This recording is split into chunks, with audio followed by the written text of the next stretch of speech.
শুভ সন্ধ্যা সবাইকে। আজকে একটু গীতা থেকেই পাঠ করব। ওম নমঃ ভগবতে বাসুদেবায় নমঃ। গুরুণ হত্যা হি মহানুভাবান শ্রেয় ভক্তং ভৈক্ষ্যমপি লোকে হত্যার্থ কামাংস্তু গুরুনি হইব ভুক্তিয় ভোগান রুধির প্রতিগ্ধান। এর সারাংশটা হচ্ছে, আমার মহানুভব গুরুবর্গের জীবনের বিনিময়ে এই জগৎ ভোগ করার থেকে বরং ভিক্ষা করে জীবন ধারণ করাও ভালো। তারা পার্থিব বস্তুর অভিলাষী হলেও আমার গুরুজন। তাদের হত্যা করা হলে যুদ্ধলব্ধ সমস্ত ভোগ্য বস্তু তাদের রক্তে সিক্ত হবে।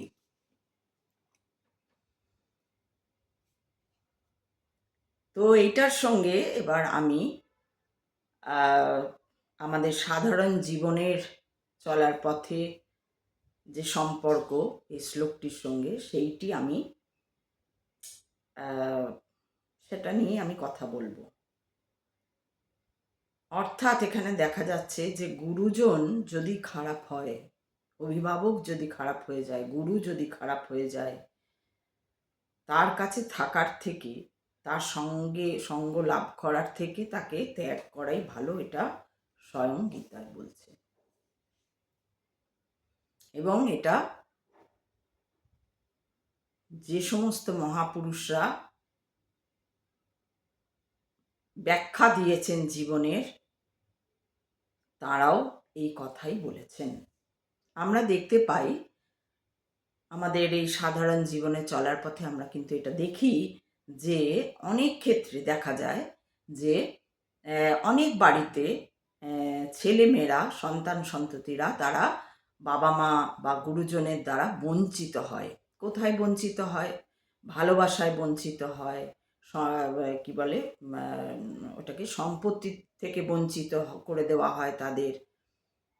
সেখানে যে সবসময় কারণ থাকে, কারণ যেখানে আছে সেখানে বাদ দিয়ে দেওয়া হচ্ছে, সেটা তো একটা বলা যায়, সেটা তো একটা ঠিক, সেটা একটা সঠিক কাজ হচ্ছে সেখানে।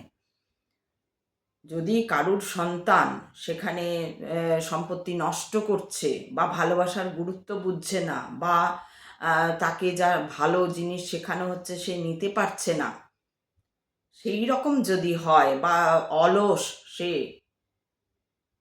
প্রচণ্ড অলস, ওই যে তার ওই কালকে যে বলেছিলাম সকামের ব্যাপার, অলস, সে কাজ করতে চাইছে না, কোনো কাজে তার মন নেই, এরকম যদি সন্তান হয়, সেইখানে বাবা মা যদি মানে সাংঘাতিক ব্যতিব্যস্ত হয়ে গিয়ে তার দ্বারা, বা তার দ্বারা যদি তার কোনো ক্ষতি হয়ে যায়, সেই যদি হয়ে যায়, তখন যদি বাবা মা সেই সন্তান বা সন্ততিকে ত্যাগ করেন, সেই ক্ষেত্রে আলাদা, বা ত্যাগ করেন সেই ক্ষেত্রে আলাদা। কিন্তু এখানে হচ্ছে হয়তো সেরকম কোনো দোষ নেই, এরকমও থাকে, এরকম কিন্তু ম্যাক্সিমাম ক্ষেত্রে দেখা যায়। অনেক ক্ষেত্রে আমিও দেখেছি, যে শুনেছি, দেখেছি, পড়েছি আমরা, যে বাড়ির গুরুজন যারা, বাবা মা যারা, তারা কোনো কারণে একটি সন্তানের ওপর তারা বিরূপ। কেন বিরূপ তার নির্দিষ্ট কিন্তু কোনো কারণ নেই, নির্দিষ্ট কোনো কারণ নেই, এরকম বহু দেখা যায়। এবং তখন কি করে, সেই হয়তো একজন, হয়তো এই যে বাবা মার জন্য হয়তো দুজনেই যে সেই সন্তান বা সন্ততির উপর বিরূপ তা নয়, হয়তো তার বাবা বিরূপ, তখন মাকে শুনতে হয়, আর যখন মা বিরূপ তখন বাবাকেও সেই মায়ের কথাই মানে সাথ দিতে হয়, অর্থাৎ শুনতে হয় সেখানে। তো মানে এক অর্থে দেখতে গেলে বাবা মাই সেই অর্থে সেই সন্তান বা সন্ততির বিরূপ হয়ে যায়। এইখানে দেখা যায়, যেটা আমরা দেখতে পাই, কিন্তু আমরা সবাই দেখতে পাই, এরকম অনেক কিছু ঘটনা আমরা শুনি, আমাদের কানে আসে, আমরা দেখি কি না, বাবা মা কোনো কারণ নেই সেই সন্তান বা সন্ততির উপর বিরূপ। ছোট ছেলে বা বড় ছেলে, বা হয়তো 3টে 4টে ছেলে, তার মধ্যে 3টে হয়তো ঠিক আছে একটার প্রতি তাদের কোনো কারণে একটা রাগ, সে তার পিছনে হয়তো নিশ্চয়ই কোনো কারণ আছে, কিন্তু সেখানে হয়তো বাচ্চাটি, সেই সন্তান বা সন্ততিটির কোনো দোষ নেই। তাদের নিজস্ব কোনো কারণ থাকতে পারে, যে কারণে সেই সন্তান বা সন্ততিটিকে তাদের ভালো লাগে না। দুটোর ক্ষেত্রেও এরকম দেখা যায়। সাধারণত আমি আমার জীবৎকালে এরকম দেখিনি যে একমাত্র সন্তান তার উপরেই এরকম, সেটা দেখিনি। হ্যাঁ, একমাত্র সন্তান, সেখানে মা বা বাবা তাকে নিজের মতো করে পরিচালনা বা পরিচালিত করতে চাইছে, সেইটা দেখা যায়। সেটা তো সবসময় দেখা যায়, এবং কিছুটা হয়তো সেখানেও সেই সন্তান বা সন্ততি বাবা বা মাকে সাথ দিয়ে দেয় এবং তাদের মতোই চলে, সেটাও দেখা যায়। এটা দেখা যায় না যে ছেড়ে চলে যায়। কিন্তু একদম বঞ্চিত করে দেওয়া, সেখানে বঞ্চিত হয় না, যেহেতু সেই একটি মাত্র সন্তান যদি হয়, তাহলে সেও কোথাও একটা হয়তো বাবা মার প্রতি যাই হোক কোনো কারণে একটা মানিয়ে নেয়, তাই জন্য সে ওইভাবে করে না, বা তাকে হয়তো খুব বেশিও সেই বঞ্চিত অর্থে করে না হয়তো। সাধারণত দেখি না আমরা, যেটা সেটাই নিয়ে আমি বলছি যে সাধারণত দেখা যায় না যে একমাত্র সন্তান আর একমাত্র সন্তানের ওপরেই বাবা বা মার কারুর প্রচণ্ড একটা অনীহা বা কোনো কারণে একটা তার উপর বিদ্বেষ, যে ওকে নয়, ওকে কিছু দেব না, কিছু করব না, ওর জন্য কোনো ওকে দেখার দরকার নেই, এরকম একটা ভাব নিয়ে বাবা মারা চলে। এটা আমরা অনেক ক্ষেত্রে দেখি। তো সেই ক্ষেত্রে কি হয়, কখনো কখনো এটাও দেখতে পাই আমরা, হয়তো বাবা হয়তো খুব রাগ সেই সন্তান বা সন্ততির ওপর, মা কিন্তু পিছন দিক থেকে সামলে নিচ্ছে, সেখানে বাবাকেও হয়তো বোঝানোর চেষ্টা করা হয়, এইগুলো হয়, এগুলো ঠিকঠাক হয়ে যায়। কিন্তু যেখানে সত্যিকারেই হয়তো মায়ের রাগ, বাবাকে তার কথা, বাবাকে যা বোঝাচ্ছে মা, সেই সন্তান বাবা কি ভাবে যে মা কি এমনি এমনি বলছে, নিশ্চয়ই তাহলে এই সন্তান বা সন্ততি তার কোনো না কোনো প্রবলেম রয়েছে, তবেই তার মা বলছে, এরকমও মনে করে অনেক বাবা বা মা, দুই অর্থেই হতে পারে। তো সেক্ষেত্রে কি হয়, সেই সন্তান বা সন্ততিটির কিন্তু সেই সমস্ত তাদের ভালোবাসা থেকে বঞ্চিত হয়, তাদের সম্পত্তি থেকে বঞ্চিত হয়ে যায়। সেইখানে দাঁড়িয়ে যদি সেই সন্তান বা সন্ততি যখন তার একটা বোঝার বয়স হয়ে যাচ্ছে, যে সেও যখন সব কিছু বুঝতে পারছে এবং সে এটাও বুঝতে পারছে যে আমার বাকি ভাই বোনরা রয়েছে, তাদেরও নিশ্চয়ই, মানুষ মাত্রই তো ভুল হয়, মানুষ মাত্রই দোষ ত্রুটি নিয়েই মানুষ, সেখানেও হয়তো তাদের দোষ, তাদের কিছু বলছে না, আমার উপরে এরকম কেন একটা বিরূপ মনোভাব, তখন সে যদি যদি সে তা সত্ত্বেও, এত জানা সত্ত্বেও সে কোনোভাবে তাদের সঙ্গেই থেকে যায়, তাহলে কিন্তু সেটা উচিত নয়। এটা স্বয়ং শ্রীকৃষ্ণ বলে যাচ্ছেন অর্জুনকে বলার মাধ্যমে, গীতার মাধ্যমে আমরা এটা জানতে পারছি যে সেইখানে কিন্তু তোমার থেকে যাওয়া সেই বাবা মার, সেটা বাবা মা হতে পারে, সেটা অন্য কেউ গুরুজন হতে পারে, বা গুরুও হতে পারে, কোনো কোনো গুরু, হয়তো আমি কাউকে গুরু করলাম, দেখা গেল পরে গুরুর কাজকর্ম যা দেখলাম তা কিন্তু একদমই নৈতিক নয়, হয়তো হতেই পারে, এই জগতে তো কোনো কিছুই অসম্ভব নয়, হতেই পারে যে দেখলাম নৈতিক নয়, গুরু করে ফেলেছি যখন, তখন একরকম ছিল বা ছিলেন তিনি, তখন বুঝিনি হয়তো, কিন্তু পরবর্তী ক্ষেত্রে যখন তার সঙ্গে পথ চলতে চলতে যাচ্ছি, তখন দেখছি না, তার অনেক কাজই আমার মনে হচ্ছে না যে এটা নৈতিক কাজ, বা হয়তো গুরু করেছে বলেই অহেতুক খাটিয়ে নেওয়া, শিক্ষা দেওয়ার থেকে খাটানো, অত্যাচার, মানে একটা দাস করে রাখা আর কি, যে শুধুই কাজ করো, শিক্ষা না, গুরু কি জন্য না, অন্ধকার থেকে আলোর পথে নিয়ে যাবে, সেই তো গুরু হবে, যে অন্ধকার থেকে আলোর পথে নিয়ে যাবে। কিন্তু দেখা গেল আমি যাকে গুরু করলাম সে আরো আমাকে অন্ধকারের পথে যদি ঠেলে দেয়, তাহলে তাকে তো তার কাছ থেকে আমাকে যতই সে গুরু হোক, যতই যাই হোক, এটা গীতায় বলছে, এটা আমার কথা নয়, গীতায় বলছে যে যতই সে গুরু হোক, যতই সে তোমার মাথার উপরে অভিভাবক হয়ে থাকুক, তাকে ছেড়ে তোমায় ত্যাগ করতে হবে, তাকে ত্যাগ করতে হবে। তো আমরা এরকম সংসারে আমাদের যে এই পার্থিব জগৎ, সেখানেও কিন্তু আমরা অনেক কিছু, কারণ এরপর দেখা যাবে যে এখানে বলা হচ্ছে যেটা যেভাবে আর্ন করছে বা যেভাবে আনছে বা যেভাবে যাই করছে, তার সেই রাগের বা তার সেই মানে সেই সন্তান বা সন্ততিটার প্রতি তো তাকে তো দেওয়ার ইচ্ছা নেই। তার মানে তাকে নিতে হচ্ছে, বাধ্য হয়ে থাকছে বলেই নিতে হচ্ছে। ব্যবহারও হয়তো ভালো করছে না। অনেক আছে এরকম, আমার কাছেও এরকম উদাহরণ আছে যে অত্যন্ত খারাপ ব্যবহার করে, মানে একদম ঘরের চাকর করে রেখে দিয়েছে।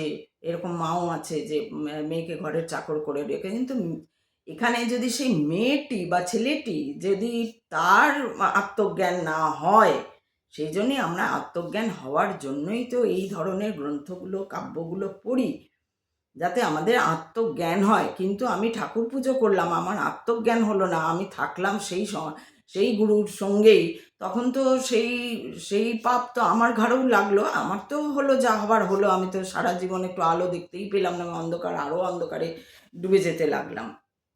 তো সেইখানে হচ্ছে যখন সে একটু বুদ্ধিসম্পন্ন হয়ে যায়, তাকে তখন সেই অভিভাবককে বা গুরুকে ত্যাগ দিতে হয়, যে না, এর সঙ্গে থেকে তো আমি, আলো তো দূরে থাক, আমি আরও অন্ধকারে ডুবে যাচ্ছি, আমি আরও কুয়োর মধ্যে পড়ে যাওয়ার মতন অবস্থা হয়ে যাচ্ছে আমার। এই আমাকে ঠেলে দিচ্ছে কুয়োর দিকে, রাস্তায় দাঁড় করিয়ে দেওয়ার মতন অবস্থায় এই যখন নিয়ে যাচ্ছে, এবং তাতে তার কোনো বিকার নেই, তাতে তার কোনো বিকার নেই। এই রকম যদি ঘটনা ঘটে, তাহলে সেইখানে যাই হয়ে যাক, আমি এই জন্য বলছে যে আমি ভিক্ষা করে খাবো তবু ভালো, সেই অভিভাবক বা গুরুর কাছে আমি হাত পাতবো না, বা তার সঙ্গে আর জীবন কাটানোর কথা ভাববো না। যদি তুমি ভাবো, এই ক্ষেত্রে কি হয়, সাংসারিক ক্ষেত্রে কি হয়, পার্থিব জগতে কি হয় না, ধরো এখানে ছোটবেলা থেকে তোমাকে মামা মামি মানুষ করেছে, এবার তুমি ভাবছো এবার খুবই অত্যাচার, হয়তো খুবই মানে নারকীয় অত্যাচার হচ্ছে একদম তোমার উপরে, সেটা তুমিই জানো, যার ওপর অত্যাচার হয় সেই বোঝে, পাশের লোকটিও বুঝতে পারছে না, সেই মামা মামি বলো বা পিসি বলো, যেই বলো, কোনো একটা সম্পর্ক, বা বাবা মা, বা বাবা মাও হতে পারে, এমন নয় যে বাবা মা জন্ম দিয়েছে মানে যে ছেলে মেয়েকে একদম সবাইকে করে রাখবে। এবং এটা তোমরা সাধারণ যারা লেখক হয়, যে কোনো লেখকের যদি তোমরা বই পড়ো, সেখানেও সুনীল গঙ্গোপাধ্যায়ের যদি কোনো বই পড়ো, সেখানেও দেখবে তোমরা কিছু কিছু কাব্যে এরকম লিখে গেছেন তিনি, যে একটা বয়স আসে ছেলে মেয়েদের, ছেলে হলে বাবা তাকে করতে পারে না, খুব একটা সহ্য করতে পারে না, একটা বয়স আসে সেই সময়টা, বা ছেলে বাবার থেকে বেশি হয়ে গেলে, এটা আছে, কারণ তারাও তো মানুষ। বা মেয়েটি হয়তো মায়ের থেকে সুন্দরী, মায়ের থেকে বেশি অ্যাটেনশন পাচ্ছে, কারণ প্রত্যেকটা মানুষ অ্যাটেনশন পেতে চায়। এবার মায়ের খুব অ্যাটেনশন পেয়ে এসছে, হঠাৎ দেখা গেল তার একটা সন্তান বা সন্ততি প্রচণ্ড বেশি, তার 4 গুণ বেশি অ্যাটেনশন পেয়ে যাচ্ছে, তখন সেই মায়েরও রাগ হয়ে যায়। সেই সন্তান বা সন্ততিকে সে সহ্য করতে পারে না, তার প্রতি তার বিরূপ মনোভাব, এবং তারা কি করে, সাংসারিক রাজনীতি তখন শুরু করে, যে একে একে এর কান ভাঙিয়ে দেওয়া, ওর মধ্যে বলে, ওই সন্তান বা সন্ততির এগেনস্টে বলে, বাকি ভাই বোনদেরও কান ভাঙিয়ে দিল, বা আত্মীয় স্বজনদের ভয় দেখিয়ে দিল, কান ভাঙিয়ে দেয়, ও কিন্তু খারাপ, ওর সঙ্গে তোমরা মিশবে না, তাহলে কিন্তু তোমাদের সঙ্গে সম্পর্ক চলে যাবে, হ্যান হয়ে যাবে, ত্যান হয়ে যাবে, এই ধরনের কথাবার্তা বলে সবার সঙ্গে, ওই ওই বাচ্চাটি কিন্তু জানলই না, ওই বাচ্চাটি বা সন্ততি যেই হোক, বাবা মার থেকে তো ছোট, সেই বাচ্চাটি কিন্তু জানলই না যে তার সঙ্গে ওই জন্য কেউ কথা বলে না, বা ওই জন্য কেউ মেশে না, আত্মীয় স্বজনরা তাকে অন্য চোখে দেখে, এটা কিন্তু কেউ জানছে না।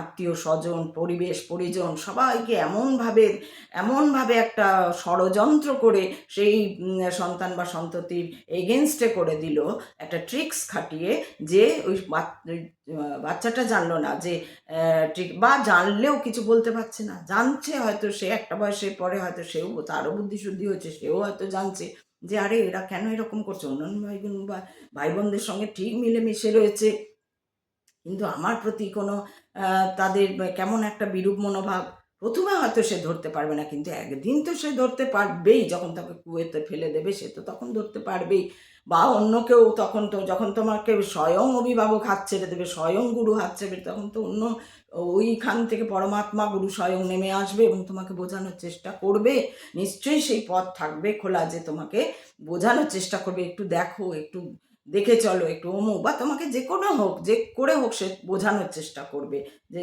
এই দেখো, তোমাকে দেখতে শেখাবে। এবার যখন তুমি দেখতে পাবে হ্যাঁ তাই তো, সেই পরমাত্মা কোথায়? না তোমার মধ্যে সেই বুদ্ধি দেবে, সেই ক্ষমতা দেবে যাতে তুমি বুঝতে পারো, সঠিক জিনিসটা ধরতে পারো। সেই ক্ষমতা, সেই বুদ্ধি দিয়ে দেবে পরমাত্মা। দেখো তো, তুমি তাকাও তো, তুমি অমুক করো তো। এবং তুমি যখন যদি সেই এবার তোমার ভেতর থেকে মনে হয় যে না, আর এদের সঙ্গে মানে আমি ইয়ে করবো না, তবু এদের সঙ্গে আমি ভিক্ষা করে খাবো, তবু এদের সঙ্গে থাকবো না, এই ঠান নিয়ে যদি তুমি নাও এবং সেইখান থেকে বেরিয়ে আসো, তাহলে নিশ্চয়ই ঈশ্বরও সেখানে তোমাকে, স্বয়ং পরমাত্মা তোমাকে বুদ্ধি দিয়ে, তোমাকে জ্ঞান দিয়ে, বুদ্ধি দিয়ে তোমাকে একটা রাস্তা দিয়ে দেবে।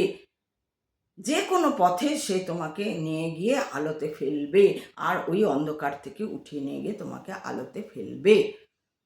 সেটাই এই গীতাতে বলা হয়েছে। তাই আমরা যে দেখি, এই জন্য আত্মজ্ঞান, এই জন্য গীতা পড়া প্রয়োজন, এই জন্য প্রচুর গল্পের বই পড়া প্রয়োজন, তত্ত্বজ্ঞান, তত্ত্ব কথা যেখানে লেখা থাকে সে সমস্ত বই পড়া প্রয়োজন। শুধু যে গীতা পড়লেই হয় তা না, যে কোনো এই যে ছোটোবেলা থেকে আমরা প্রচুর গল্পের বই পড়েছি, সুনীল গঙ্গোপাধ্যায় পড়েছি, সমরেশ বসু পড়েছি, সমরেশ মজুমদার পড়েছি, সেগুলো হয়তো ড্রামাটিক গল্প, সেগুলোতে সব যে ইয়ে, কিন্তু ওই চরিত্রগুলো তো পড়েছি, সেখানে তো দেখেছি তারা কোত্থেকে লিখেছেন। তারা তো সমাজেরই কোনো ইয়ে কাহিনী নিয়ে, তার চারপাশে যা যা ঘটেছেন, যে যে চরিত্রগুলো তিনি দেখেছেন সেখানেই একটু এদিক ওদিক করে তারা লিখেছেন। বা তারাও যে আরও অন্যান্য উপন্যাস বা গল্প বা যা কিছু পড়েছেন বা কোনো গ্রন্থ কাব্য পড়েছেন, সেখান থেকেও নিয়ে তাদের বুদ্ধি দিয়ে তারা সেইগুলো গল্পগুলো লিখে গেছেন। তাহলে সেই গল্প আমরা যখন পড়বো, প্রচুর প্রচুর বই পড়লে অনেক জ্ঞান হয়, অনেক বোঝা যায় যে হ্যাঁ সত্যি কি দরকার, কি কোনটা করা দরকার, কোনটা করা উচিত, কোনটা করা উচিত নয়, এরকম আর কি। তো এই ক্ষেত্রে বলা হচ্ছে যে ভিক্ষা করে খাবে তুমি, তবু কিন্তু সেই গুরুর কাছে সঙ্গে থেকো না, বা অভিভাবক, গুরু বা অভিভাবক, যেখানে এখানে ভীষ্ম পিতামহ হ্যান ত্যান এগুলো এনারা রয়েছেন, দ্রোণ এনারা রয়েছেন, এনারা তো পাণ্ডবদের এগেনস্টে হয়ে গিয়ে দাঁড়িয়েছিলেন, তাই জন্য এই কথাগুলো বলা হচ্ছে যে এই সময় তারা কিন্তু তোমার বিপক্ষে দাঁড়িয়েছে। দুর্যোধনের থেকে তারা কোনো না কোনো আর্থিক সাহায্য পাচ্ছে, বা অন্য কোনো সাহায্য পাচ্ছে, বা অন্য কোনো কথা দিয়ে রেখেছে, যার জন্য তারা আর কিছুতেই তোমাদের পাণ্ডবদের সঙ্গে আসতে পারছে না। তারা কোথাও হাত পা, তাদের নিজেরই প্রতিজ্ঞায় নিজেদের হাত পা বাঁধা হয়ে গেছে। কিন্তু তার জন্য কি হয়েছে, তাদেরকেও মরতে হয়েছে ওই যুদ্ধে, কিছু করার নেই। কিন্তু যদি তুমি তাদের সঙ্গে থেকে যাও, তারা তো অন্ধকারে ডুববেই, তোমাকে নিয়ে ডুববে। সেই জন্য ঈশ্বর সব সময় সবাইকে, প্রত্যেক জীবের জন্য রাস্তা ঠিক খুলে দেন। দেখবে পিঁপড়েদের এই যে শীত আসছে, পিঁপড়েরা এখন এই যে খাবার নিয়ে পিঁপড়েরা সারা বছর ধরে এই শীতের জন্য নিজেদের ঘরের দেখবে খাবার জোগাড় করে রেখে দেয়, কারণ তারা তারা শীতে বেরোতে পারে না। যতক্ষণ না শীত আসে, তারা বিশেষ করে এই যে শীত আসছে এই সময়টা তাদের আরও তাড়াহুড়ো লেগে যায় যে শুধু খেয়ে নিলাম না, খাবারটা নিয়ে গিয়ে তারা জমিয়ে রাখে, যাতে ওই যে বেরোবে না যখন, তখন যেন খাবারটা, এখানে খাবার নিতে গিয়ে যদি তাদের কোনো বাধা পড়ছে, নিশ্চয়ই তাদেরও ঈশ্বর সাথ দিচ্ছেন যে খাবারটা যাতে তারা প্রপারলি নিয়ে গিয়ে জমা রাখতে পারে। নাহলে তো তারা খাবার জমা করতে যদি নাই পারতো, তাহলে তো তারা একদিন বিলুপ্ত হয়ে যেত। কিন্তু এই পৃথিবী থেকে তো অত সহজে কিছুই বিলুপ্ত হবার নয় ঈশ্বরের কৃপা ছাড়া। ঈশ্বরের হাত ছাড়া তো কেউ নিজে নিজে বিলুপ্ত হয়ে যেতে পারে না, যেমন মানুষ নিজে নিজেই মরে যেতে পারে না। যারা মারা যায়ও অনেক সময়, আত্মহত্যা করে যারা মারা যায়, সেটা সেইখানে কতটা ঈশ্বরের হাত থাকে বা না থাকে, বা সেটা কি হয়, সেটা উচিত বা অনুচিত, সেগুলো তো আলাদা কথা, সেগুলো আলাদা একটা বক্তব্য, তো সেটা আমি যাচ্ছি না। কিন্তু নর্মালি কেউ তো এরকম মরে যাবার কারোর ইয়ে নেই। একমাত্র ঈশ্বর চাইলে তাহলে এই তোমার মৃত্যু হবে, একমাত্র ঈশ্বর চাইলে তাহলেই তোমার জন্ম হবে। তো সেই জন্য বলছে যে যদি এরকমও থাকে যে যে তোমার গুরু, সে কোনোভাবে তোমার প্রতি বিরূপ, এবং সেখানে হয়তো দেখা যাচ্ছে তোমার কোনো তুমি কোনো অন্যায় করনি, বরং তোমারই যেমন এই পাণ্ডবরা, এখানে পাণ্ডবদের বঞ্চিত করে দেওয়া হয়েছে, তাদের সম্পত্তি থেকে একদম বঞ্চিত করে দেওয়া হয়েছে। তাদের অনেকবার চাওয়া হয়েছে, বলা হয়েছে যে কিছু দিয়ে দাও, কিছুই চাই না, এইটুকু অন্তত দাও, না এইটুকুও দেবো না, এক সূচাগ্র মেদিনী দেব না, না যুদ্ধই করবো না, তাহলে যুদ্ধ করো এবার। তো সেই হচ্ছে অবস্থা। এরকমই যাদের মন এরকম থাকে না, যে হিংসা, এই বারবার আমি বলি যে হিংসা হিংসা খুব খারাপ জিনিস। এটা কিন্তু আমি বারবার অনেক ভিডিওতে প্রথম থেকে বলে আসছি, হিংসা। কারণ আমি জীবনে আমি যতটুকু, আমি খুবই সামান্য, খুবই তুচ্ছ, খুবই নগণ্য, কিন্তু সেই নগণ্য চোখেও আমি যতটুকু দেখছি, ঘরে বাইরে যেখানে যা দেখছি, ঘটনাগুলো ঘটছে কি জন্য, আজকে রাজ্য বলো, দেশ বলো, দেশে দেশে যে যুদ্ধ লাগছে, কি না আমি দখল করে থাকবো, আমরা দখল করে থাকবো, আমাদের শুধু লোকরাই সমস্ত দখল করে থাকবে। ঘরেও এই একই যুদ্ধ চলে, ওকে কিছু দেব না, ও যেন কিছু, ওকে পছন্দ নয় তাই ওকে দেবো না, যাকে পছন্দ সে হয়তো কিছুই করে না, কিছুই না, তাকে বেশি বেশি, তার জন্য বাড়িটা রেখে দিচ্ছি, তার জন্য সোনাটা রেখে দিচ্ছি, তার জন্য অমুকটা রেখে দিচ্ছি। এই কাজ, এগুলো যে তারা ভালো করছে কি খারাপ করছে, এগুলো একদম আলাদা চ্যাপ্টার। কিন্তু কথা হচ্ছে গীতায় যেটা বলছে, যে যদি এরকম তোমার সঙ্গে হয়, তাহলে তোমার কখনোই উচিত না তাদের সঙ্গে থেকে যাওয়া। থেকেও যাব, আবার রোজ তাদের অত্যাচারও সহ্য করব, আবার পেরে উঠবো না যখন, তখন হে ভগবান তুমি আমাকেই কেন এরকম করলে, কেন আমারই কপালে এরকম জুটলো, কেন আমারই এরকম হলো, কি বিপদে ফেললে তুমি, কেন আমাকে এরকম করলে। না, এরকম বলে লাভ নেই, কারণ ওই জন্যই তো ভগবান বলে দিচ্ছে যে তুমি বেরিয়ে এসো। এবার এই জন্যই তো খুব ভালোভাবে এই এই জায়গাগুলো দেখা, যে ওর জন্য তো সেখানে বলছে যে না, আমার দায়িত্ব, আমার কর্তব্য, এরা আমার সব গুরুজন বড়, আমি কি করে এদেরকে ইয়ে করবো, আমার একটা দায়িত্ব আছে, এদেরকে এই করা, ওই করা, সেই করা। ছোটোর থেকে এদের সঙ্গে মানুষ হয়ে এসেছি, এদের হাত কোলে পিঠে মানুষ হয়ে এসেছি, এদেরকে কী করে মারবো আজকে, এই তো অর্জুন একই কোশ্চেন করছে। এবং সেটাই পার্থিব জগতেও সেই কথাই বলা হচ্ছে, যে যতই তোমার বাবা মাই হোক, মাসি পিসি হোক, ঠাকুমা দাদু হোক, যেই হোক, যদি যদি কোনো প্রকারে তুমি বুঝতে পারো যে না, তোমার প্রতি অন্যায় হচ্ছে, অন্যায় হচ্ছে, যদি এটা তুমি, যখন তুমি বুঝতে পারবে, সেই মুহূর্তে তুমি তাদেরকে ত্যাগ দেবে। এখন তুমি রাস্তায় ভিক্ষা করে খাও, সেও ভালো, কিন্তু তাদের দেওয়া অন্ন তুমি খেও না, তাদের দেওয়া অন্ন তুমি খেও না, তাদের সঙ্গে কোনো সম্পর্ক রেখো না। কারণ সম্পর্ক রাখলে তারা তোমাকে তো সব সময় নিচে দেখানোর চেষ্টা করবে। এরকম তো আমাদের পার্থিব জগতে, আমাদের এই সংসারে মানে অনেক ঘটছে, অনেক ঘটনা ঘটছে এরকম। হ্যাঁ, আমাদের সমাজে সমস্ত কিছু বিকৃতভাবে এসছে, সমস্ত কিছুর ভুল ব্যাখ্যা ধীরে ধীরে হয়েছে। তাই জন্য একটা ইয়ে হয়ে গেছে, বাবারে বাবা মা ভগবান, বাবা মা, ওই যে সবাই ওই যে ও মাই গড বলে, OMG ও মাই গড বলে একটা সিনেমা হয়েছিল। ওই সিনেমাটা জানি না আপনারা কেউ দেখেছেন কি না। ওই সিনেমাটা দেখলে আরও পরিষ্কার হয়ে যাবে। একটা গল্পও আছে ওই ওই সিনেমাটাতে, যা দেখিয়েছে আর কি, যে ওই রকম ইয়েতে, না গল্পটা বলিনি, গল্পটা তো একটা গল্প এরকম আছে, যে একবার একজন ব্রাহ্মণ আর একজন শূদ্র দুজনে প্রচণ্ড ইয়ে করে, মানে ভগবানকে ডাকে, ইয়ে করে আর কি, যে আমার দেখা দাও, দেখা দাও, বা এ করো, এ করো, এরকম করে। তো করতে করতে একদিন এরকম হয়েছে যে একজনের এক নারদ এসছে, তো বলছে যে মহাদেব পাঠিয়েছে, যাও তো গিয়ে দেখে এসো, ওরা ইয়ে করছে, ওরা মানে একটু যাচাই করে এসো ওদেরকে, যে সত্যি ওরা ডাকছে না মিথ্যে ডাকছে না কি করছে। যেমন ওই যে সত্যি মিথ্যে কেন না, ওই যে শুধু শুধু নিয়মের মধ্যে যদি আমি পড়ে থেকে আমাকে ভক্ত বলছি, তাহলে সেটা ভুল। আমি এদিকে নিষ্কাম কর্মের দিকে আমার মনই নেই, আমি শুধু আমার কথা ভাবছি, শুধু সারা দিন সকাল থেকে উঠে আমি আমি কি খাবো, আমার ছেলে কি খাবে, বা আমার স্ত্রী কি করবে, আমার মা কি খাবে, আমার বাবা কি খাবে, বা একদম নিজের চিন্তা। আমাকে কি কোথায় গিয়ে দুটো আরও রোজগার করতে পারবো, ওই গাড়িটা করে সেই গাড়িটা কিনবো, ওই বার্থডে পার্টি করবো কি করে লোককে দেখাবো। এইসব করতে করতে লোক দেখানিটা বেশি হয়ে গেছে।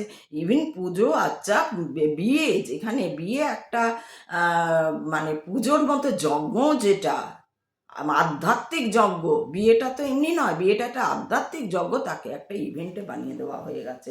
বিকৃত হতে হতে কোথায় নেমে এসছে। হ্যাঁ, যে যা বলে খুশি বলে যাচ্ছে। মেয়েরা বলছে কেন আমাদের কি কন্যা দান কেন করা হবে? আরে আগে জানো কথাগুলো। যাই হোক, এটা অন্য পথে চলে যাচ্ছে, আমি এই পথে যাব না, আমি আবার খুব চলে যাই। তো সেইখানে এই যে ঘটনাগুলো ঘটছে, তো সেইখানে যা ভুলে গেলাম। তো ব্যাপার হচ্ছে যে আমি যদি বুঝতে পারি, আমি যদি দেখতে পাই যে হ্যাঁ ভাই, না তো আমার প্রতি অন্যায়ই হচ্ছে, ওই তো অন্যান্য ভাই বোনরা ঠিক হচ্ছে, হঠাৎ দেখলাম যে আত্মীয় স্বজন কেউ কীরকম একটা সব সরে সরে থাকছে, কেউ যেন আমার সঙ্গে ঠিক মতন ব্যবহার করছে না, কেউ কিছু বলছেও না, করে করে কই ভাইয়ের আগে বার্তা ছোটে, একদিন ঘুরে হয়তো বছর পেরোলো, এইভাবে দুঃখে কষ্টে আমার আত্মীয় স্বজন সবাই সরে গেল, কিন্তু বছর পেরোনোর পর কিন্তু আমার কানে ভাইয়ের আগে বার্তা ছোটে, বার্তা ঠিক এসে গেল যে কেন এর আসল উদ্দেশ্য কি না, দেখা যাবে আমারই মাসি পিসি বা মামা মামি বা বাবা মা বা ঠাকুমা ঠাকুরদা বা অন্য কেউ, তারা কি করেছে না, এই আমাকে তারা দেখতে পারে না বলে হয়তো ঠাকুরদা ঠাকুমা তারাই বা অন্য দাদু দিদা তারাই কি করেছে, এই ওকে দিস না, ওর দাদু দেখতে পারে না, দিদাকে বুঝিয়েছে, দিদা তার মাকে বুঝিয়েছে, মা অমুক করেছে, তার বাবাকে বুঝিয়েছে, এই না ও অমুক, ও নষ্ট করে ফেলে, ও বোঝে না, ওকে দিও না, ওকে করো না, ও দেখো না কীরকম তেজ, ও কারুর কথা শোনে না। এই বলতে বলতে কান ভাঙাতে ভাঙাতে সমস্ত আত্মীয় স্বজন, এই তোমরা যদি ওকে করো তা দেখবে তোমাদের কাছে টাকা চাইবে, দেখবে তোমাদের কাছে অমুক করবে, দেখবে তোমাদের কাছে লুকিয়ে পালিয়ে ইয়ে করে তোমার সম্পত্তি নিয়ে নেবে, তোমার দলিল আটকে রাখো, তোমার এই করো কিছু, যার সম্বন্ধে বলা হচ্ছে সে আদপে কিছুই জানে না, এবং তার নেওয়ার দেওয়ার কোনো বাসনাই নেই, হয়তো সে ওইদিকে জানেই না অত যে ষড়যন্ত্র চলছে। তো সেইখানে দেখা যাচ্ছে যে তাকে বঞ্চিত করে দেওয়া হলো। তখন যে মুহূর্তে সে বুঝতে পারবে, তাকে দেন অ্যান্ড দেয়ার সেই সঙ্গ ত্যাগ করতে হবে। তখন তার ঠান নেওয়া উচিত যে যা হোক করে কাটিয়ে নেবো, মরে গেলে মরে যাব, তবু ভাই এদের সঙ্গে থাকবো না, কারণ এদের সঙ্গে থাকলে তো আমার আরও বিপদ, আমি তো দেখছি বিপদই ঘটে যাচ্ছে, তাহলে আমি এদের সঙ্গে থাকবো না। কিন্তু যদি আমি এদের সঙ্গে থেকেও গেলাম, আর অন্য কোথাও কখনো আমি এটা বললাম যে আর বলো না, আর যা অমুক হচ্ছে, যা তমুক হচ্ছে, আর বাবা যা গালি দেয় বা আমার মা যা গালি দেয় বা আমার ওকে বললো না, ঘরের সব কাজ আমাকে দিয়ে করায়, আর আমার বিয়ে দিল না বা আমার এই করলো না, বা আমার বিয়েটা ডিভোর্স করিয়ে দিল বা অমুক করিয়ে দিল, এই যে কথাগুলো আমাকেই কেন হচ্ছে, দেখো আমি এই, আর বাকি সব ভাই বোন ঠিক আছে, একটির উপরে কোনোভাবে বিরূপ হয়ে গেছে। যাদের আগে হয়তো আরও ছেলে মেয়ে হতো, এখন একটি দুটি হয়, আর তখন আগে 7টা 8টা যাদের ছেলে মেয়ে, তাদের হয়তো দেখা যায় 3টের উপর বিরূপ, বাকি 4টের উপর ঠিক আছে, 4টেকে নিয়ে ঠিক আছে, 4টেকে এমন কানমানি দিয়েছে, 4টে আর 3টের সঙ্গে মেশে না, ওই 3টের সঙ্গে আলাদা। এগুলো তো দেখি আমরা, আকছার এরকম দেখি। তো শুধু যে ডাস্টবিনে মা জন্ম হবার পর বা কুমারী মা হয়ে গেল বলে ডাস্টবিনের পাশে বা মন্দিরের সিঁড়িতে বা ওখানে স্টেশনে বা খালি ট্রেনে ফেলে চলে গেল তা নয়, মানুষ করে সেটা তো তবু ভালো যে সে ওখানে কোথাও একটা ফেলে চলে গেল, যে মানে যা হোক, যদি গতি হয় গতি হবে, না গতি হয় তার কিছু করেনি, কিন্তু তার থেকেও সাংঘাতিক হচ্ছে যে বাবা মা বা মামা মামি বা পিসি পিসো বা অমুক কোনো আত্মীয় স্বজন, যদি অনেক সময় হয় না বাবা মা মারা যায়, মামা মামিতে মানুষ করে, মামা মামিতে বা পিসে মশাইতে মানুষ করে বা ঠাকুমা ঠাকুরদার কাছে মানুষ হয়, এরকম এই এই এই ক্ষেত্রে যদি দেখা যায় যে হ্যাঁ সত্যি তো যে খুব অত্যাচার করছে, আর বাকিগুলোর সঙ্গে ঠিক আছে, কিন্তু একজনের ওপর বিরূপ, তার উপর প্রচণ্ড অত্যাচার, শুধু ঘরের কাজ করানো না, তাকে ভালো স্কুলে ভর্তি করা না, তাকে কোনো টিচার দেওয়া না, তাকে কোনোভাবে অন্য ছেলেমেয়েদের শেখাচ্ছে হয়তো, এই ঠিক করে যাবি, এই টিফিন নে, এই ওই কর, এই সেই কর, কিন্তু আরেকজনকে হয়তো না মাস্টার দিচ্ছে, না টিফিন নিতে দিচ্ছে, না খেতে দিচ্ছে, এরকম তো আমরা বহু সিনেমাও আমরা দেখেছি এতে। এই সমস্ত। হ্যাঁ, এইগুলো শুধু সিনেমা এমনি হয় না, যে গল্পটা লিখেছে রাইটার সে নিশ্চয়ই এরকম ঘটনা দেখেছে, তবেই না ওরকম লিখছে, বা সে পড়েছে কোথাও, বা সে জেনেছে কোথাও, বা এই যে গীতাও তাই একই কথা বলছে যে আত্মীয় তো ওরা, ভীষ্ম পিতামহ বলো, দ্রোণ বলো, এই বলো, ওই বলো, গান্ধারী বলো, ধৃতরাষ্ট্র বলো, তো আত্মীয়, বাবা মার মতন। কিন্তু সেখানে দেখা যাচ্ছে সে বাবা মাই শত্রু হয়ে গেছে। এখানে বাবা যদি বা ডাইরেক্ট শত্রুতা করছে, মা কি করছে না নিজেই বাবার হয়ে পট্টি, এই যে ইয়ে গান্ধারী চোখে পট্টি বেঁধে রয়েছে, কেন না ইচ্ছাকৃতভাবে অন্ধ হয়ে, কি না স্বামীর কথা, স্বামী যা বলবে তাই, তাই আমাকে আমি কেন ও তো দেখে সহ্য করতে পারবে না, ওর সব ও নিতে পারবে না, সেই জন্য স্বামীর কথা শুনতে হবে। তখনকার দিনে একটা বিশাল ইয়ে ছিল, বাবারই স্বামী প্রতি গুরু, তার কথাই শুনতে হবে, তার মতোই চলতে হবে। তাই জন্য সে নিজেও চোখে পট্টি পরে নিল যে হ্যাঁ আমিও দেখতে পাচ্ছি না, তাহলে চলো। তো সেই রকম সংসারেও আমাদের থাকে এরকম, হয় বাবা যদি বিরূপ হয় মা পট্টি পরে না, মা যদি বিরূপ হয় বাবা পট্টি পরে না, ভোগে কে না ওই সন্তান বা সন্ততিটি। তো সেই কথাটাই এখানে বলা হয়েছে। সেই ক্ষেত্রে বলা হচ্ছে যে কখনোই তুমি তাদেরকে তাদের সঙ্গে আর থাকবে না। যদি থাকো তাহলে তোমার না নরকে ঠাঁই হবে, না স্বর্গে ঠাঁই হবে। এবার নরক স্বর্গ কি? নরক স্বর্গ মানে ওই তেলে ছাঁকছে আর ইন্দ্রর নাচ, ওরকম নয়। নরক স্বর্গ সবই এখানে। তুমি তো সব সময় যদি চিন্তা করো যে কেউ একজন যাকে তার বাবা মা সহ্য করতে পারে না, কিন্তু তাকে বাবা মার সঙ্গেই থাকতে হচ্ছে, বা বিয়ে দিয়েছিল ডিভোর্স করে আবার বাড়িতে নিয়ে এসে, বা ছেলেটার বিয়ে দিয়েছিল ডিভোর্স করে বউকে দাঁড়িয়ে দিয়েছে, এখন ছেলেকে নিয়েই থাকে, সেই ছেলেটা এবং সব সময় যা হয় কথাবার্তা উল্টো পাল্টা, টাকা দিয়ে কেন দিবি না, এত টাকা দিতে হবে তোকে, ওই করতে হবে তোকে, সেই করতে হবে তোকে, হ্যাঁ, বা আরেকটা বিয়ে কর, ও এত টাকার সোনা চাই, গয়না চাই, এই চাই, বা এই ধরনের কথাবার্তা। ও তো যে যার সঙ্গে বলছে তার হয়তো ওইসব শুনতে ইচ্ছেও করছে না, কিন্তু তাকে শুনতে হচ্ছে ঘরে গেলেই। তার মনে হচ্ছে ঘরের থেকে বাইরে বেশিক্ষণ থাকলে ভালো। কেউ বলছে ভাই ঘর থেকে পালিয়ে যাই তাও ভালো, কেউ বলছে ভাই আমি আশ্রমে চলে যাব তাও ভালো। কিন্তু সে যাচ্ছে না যদি, সে ছাড়ছে না যদি ওদের, তাহলে সেই ক্ষেত্রে কি হবে না, না তোমার নরকেও ঠাঁই হবে, না তুমি ওইগুলোও সহ্য করতে পারবে, না তুমি একটা সুন্দর জীবন পাবে, অর্থাৎ সেই আলোর পথে তুমি কখনো কোনো দিন যেতে পারবে না। তোমার কি হবে, মনের মধ্যে ডিপ্রেশন তৈরি হবে, এবং তোমার সব সময় হীনমন্যতায় তুমি ভুগবে, কারণ তারাই তো তোমাকে হীনমন্যতা ইচ্ছা করে তোমার মধ্যে ঢুকিয়েছে। এই তুই খারাপ, তুই পারিস না, তুই কাজ করিস না, এই ওটা কর, এই সব সময় ধমকে গর্জে ওম করে তসু করে তোমাকে রেখে দিয়েছে, এ বাজে, এ বাজে, এ বাজে, এ বাজে। কতক্ষণ তুমি শুনবে, কতক্ষণ তুমি ঘরে শুনবে যে এ বাজে? তুমি এত ভালো কিছু করছো, তখনও সন্দেহ করছে। তুমি সরে বস বলছো, তোমাকে সন্দেহ করছে, কেন বললো, কেন করলো, প্রণাম করলো, হয়তো যা যা যা যা, ছুস না পাচ্ছুস না, তুই অপয়া, তুই অমুক, তুই যা, গালি দিয়ে দিল দুটো। তো তোমার তো ওগুলো খারাপ লাগবে, তোমার ভেতরের যে আত্মা সে তো নিতে পারবে না বেশি দিন ওটা, সে কাঁদবে, ডিপ্রেশনে চলে যাবে তুমি। এবং সেটাই তো নরকে যাওয়া, এই যে তুমি ডিপ্রেশনে, এই যে তোমার সবসময় তুমি হীনমন্যতায় ভুগবে। এবং তুমি তো কোথাও একটা জানবে ভাই আমি তো ঠিক কাজই করি। একটা এজের পর তো তুমি বুঝতে পারবে ভাই আমি তো কারোকে ধোঁকা দিই না, আমি তো কারোর সঙ্গে মিথ্যাচারিতা করছি না, আমি তো কারোকে কোনো ভুল বোঝাচ্ছি না, আমি তো কারোর ক্ষতি চাইছি না, তাহলে আমার সঙ্গে এরকম কেন? সঙ্গে এরকম এই জন্যই যে তুমি হয়তো ব্যক্তিগতভাবে তুমি সেগুলো করছো না, কিন্তু এই যে তোমার যাদের সঙ্গে রয়েছো তাদের সঙ্গে থাকার জন্য তোমার মনের ভেতর কোনো আলো ঢুকছে না, সে তোমাকে ভগবানের কথা ভাবতে দিচ্ছে না। তুমি যদি ধ্যান করো তো উঠিয়ে দেবে, তো এই যা রুটি কর গিয়ে, ধ্যান করতে হবে না, এই যা বাজার করে আন গিয়ে, ধ্যান করতে হবে না, এই ওঠ। লোকে তো মানে রীতিমতন মারধর পর্যন্ত করে, এরকমও আছে, লাথি মেরে উঠিয়ে দিল, ঘুমোতে দেবে না। আমি জানি এরকম, আমার কাছেও অনেক গল্পই শুধু পড়িনি, বাস্তবেও আমি এরকম দেখেছি। ছোট বাচ্চাকে লাথি লাথি মেরে উঠিয়ে দিচ্ছে, এই ওঠ, পা টেপ, এই ওঠ পা টেপ, বলছে যে পা টিপলে সেই পা টিপলে তবে সব পাবি, পা টিপলেও দেবে না। যদি কেউ বলে যে আমার পা টেপ, আমার সেবা কর, ওরকম করে কেউ বলে না। কারা বলে? দুর্যোধন মনোবৃত্তি নিয়ে যারা থাকে তারা বলে। দুর্যোধন মনোবৃত্তি নিয়ে তাদের কোনো কিছু তো তাদের মন জানেই না তারা কি চায়। দুর্যোধন মনোবৃত্তি নিয়ে যারা থাকবে তারা সবসময় সেই কথা বলবে যে গা টেপ পা টেপ সেবা কর তাহলে দেবো, কিচ্ছু দেবে না, তাতেও দেবে না, তাতেও একই ব্যবহার করবে। আর তুমি ভাবে বোধ হয় তাহলে গা টিপলে দেবে বা পা টিপলে দেবে।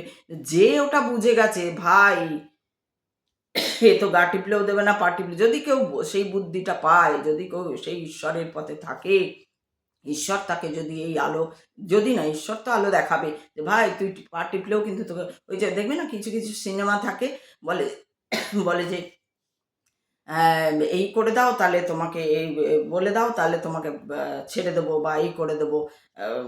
বদমাইশের দলগুলো বলে যে এইটা বলে দাও তাহলে তোমাকে ছেড়ে দেবো, কোথায় কী কে কী প্ল্যান করছে আমাদের নিয়ে বলে দাও তাহলে ছেড়ে দেবো। যদি ভয় বলে দিল তখন, তারপরে যেই ওকে বলে যাও ঠিক আছে তুমি চলে যাও বলে কি ওকে মেরে দিল, এরকম আমরা দেখি। তো বাস্তব জীবনেও সেরকম হয়, যেই তুমি ইয়ে করবে, কি বলে,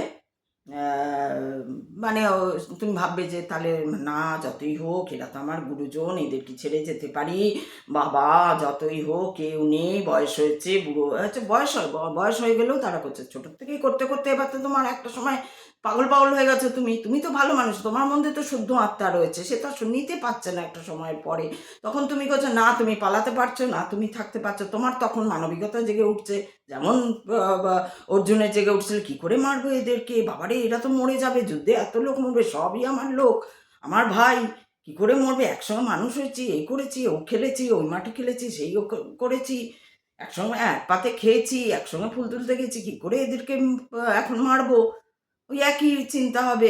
তুমিও যদি চিন্তায় ফেসে যাও তখন তোমাকে কৃষ্ণের কথা শুনতে হবে। এই কৃষ্ণ শুধু একেই বলে যায়নি, কৃষ্ণ সারা দুনিয়া ব্রহ্মাণ্ডে যত যুগ যুগান্তর ধরে যত মানুষ আসবে, এসেছে, আসবে, আছে, আসবে, তাদের সবার জন্য একই কথা যে কখনো তোমরা যে গুরু যে আলো দেখাতে পারবে না সেইখানের হাত ধরে থেকো না, সে যতই গুরু হোক।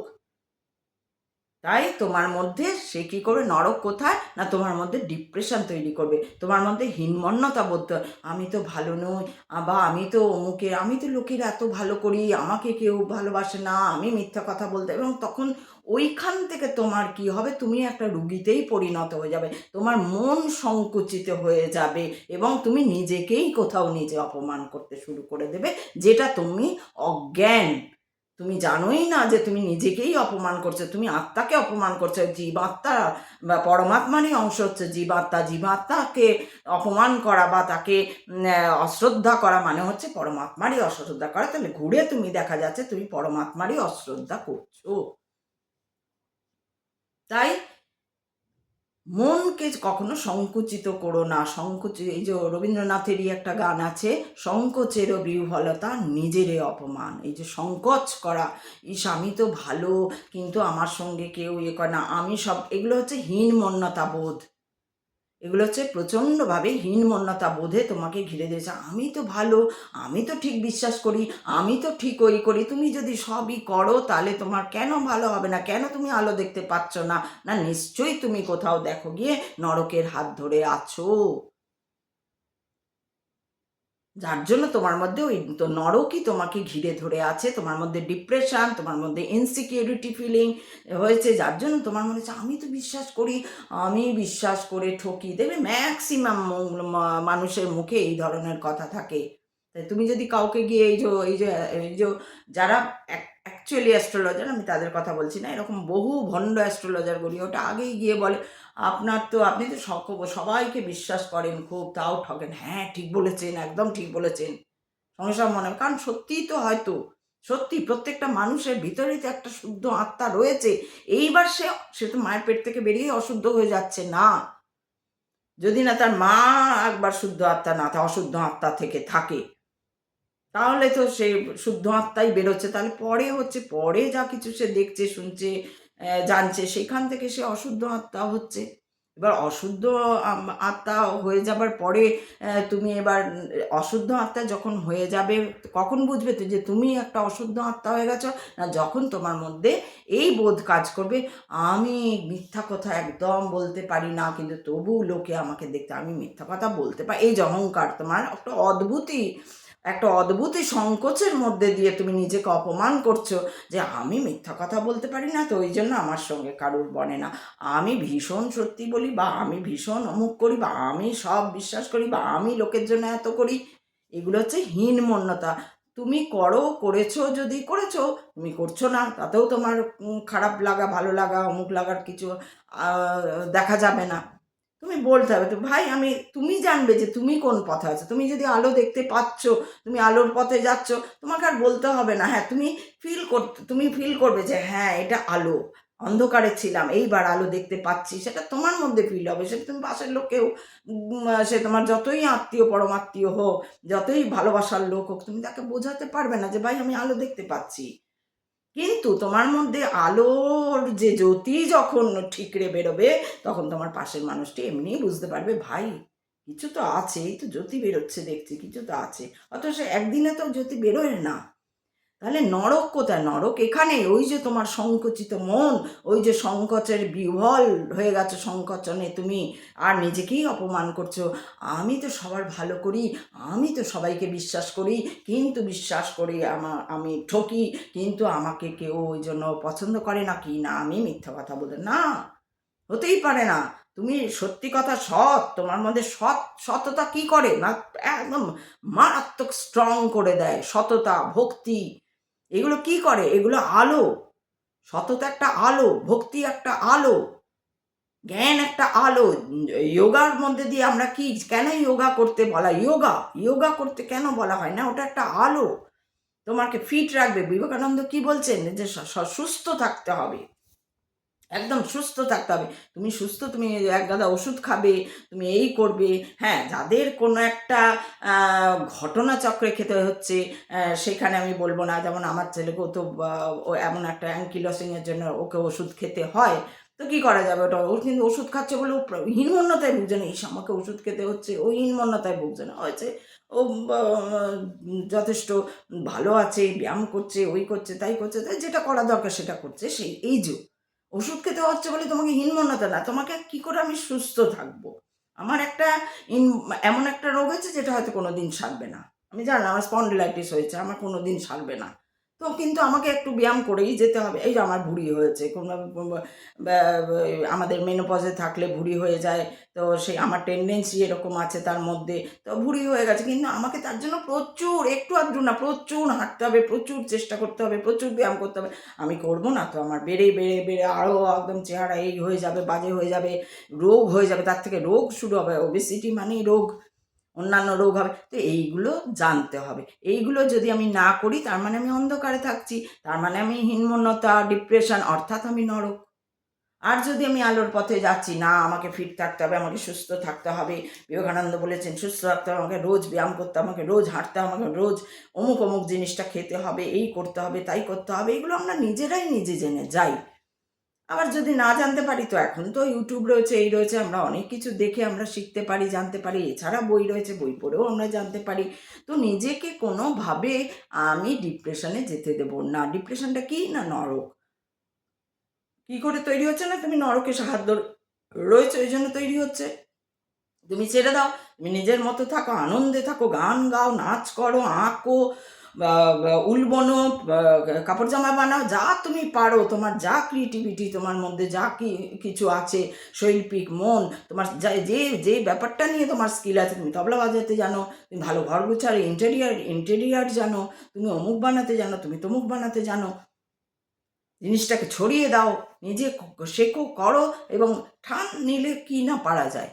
না আমি শুধু ওই করি, ওই করতে আমি করবো না, আমি বাজে কাজ করব না, এটা যদি আগে আগে ঠান নিতে হবে। আমি কারুর কথায় কেউ আমাকে চালাবে আর আমি চলবো, তাহলে তোমাকে মরতে হবে। যে নানা লোক নানা মত দেবে, নানা ভাষা, নানা মত, নানা পরিধান, তো নানা মত দেবে, নানা লোক নানা মত দেবে। এবার তুমি সবার কথা শোনো আর মরো, তো তোমার নরক হবে। তোমাকে আলোয় যেতে হবে, সেটাই হবে তোমার স্বর্গ। আলোর পথে যেতে হবে, ভালো ভালো বই পড়তে হবে, ভালো ভালো গল্প পড়তে হবে, হাসির মধ্যে থাকতে হবে, যাতে তোমার আনন্দ পাও, খুশি হও, যাতে সেটা নিজের ভেতরেই আছে, নিজের ভেতর থেকেই খুঁজে বার করতে হবে।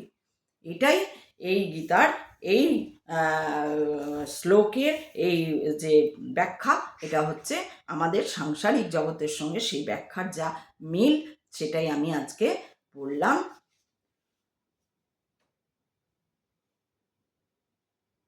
ওম নমঃ পার্বতী পতয়ে, হর হর মহাদেব, শিব শম্ভো। সবাই ভালো থাকবে।